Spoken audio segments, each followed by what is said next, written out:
So here we are in the position you might recognize as table from yoga, and this is also the position that you might be using to wash your kitchen floor or to do some gardening.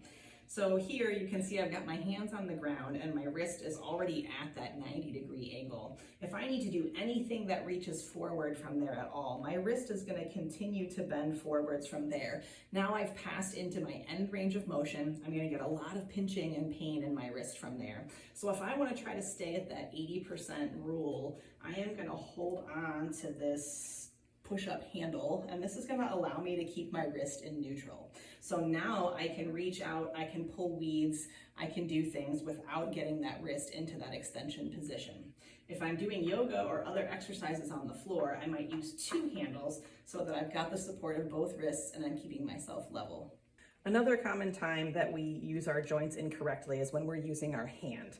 Once again, if you have just an arthritic or a painful joint, your goal is to keep things in neutral as much as possible for protection. If your joints go too far, like your thumb goes backwards or sinks in like this, or your pinky goes back farther than 90 degrees, then your joints move too much and you need to follow these rules to not work in your end range of motion. So a common time that we do this is pushing a button on the microwave. So if I'm about to start a microwave, I often push the button like this when I'm not paying attention to what I'm doing. You can see that this bottom joint in my thumb has sunk way back into my hand, and this joint is going way too far backwards when I'm pushing that button. What I want to shoot for is to maintain a C shape with my thumb so that each of these joints is in a more curved position, and I would push the button like this instead of pushing it like that. If you have room on the side of your microwave, you can also try using your other hand, which may allow you to maintain that C shape even better.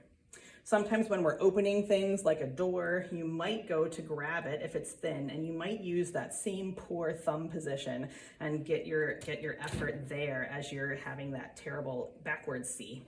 So what we want to do is try to maintain that C shape, grab around a little farther if we need to, so that we keep that whole C around as we open and close the thing. This could be a car door, an office door, a microwave door, whatever it is. The last time we use our thumb frequently is when we're picking something up. This happens when we're trying to pinch things together more with the tips of our fingers.